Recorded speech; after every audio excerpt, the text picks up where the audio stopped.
Hello, আসসালামু আলাইকুম।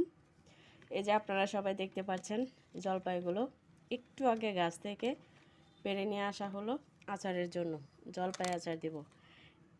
সম্ভবত জলপাই আচার হবে ৩ ধরনের: তেলের আচার, সরিষা আচার, আর কি লাড়াবাড়া আচার। একদম সিদ্ধ করে ছেঁচে ছেঁচে ছেঁচে ছেঁচে লাড়াবাড়া আচারটা দেওয়া, আর তেলের মধ্যে ডুবিয়ে সরিষা তেলের আচার দেওয়া হবে। অবশ্যই এখন তো বয়স দিব না, এমনি দিতেছি।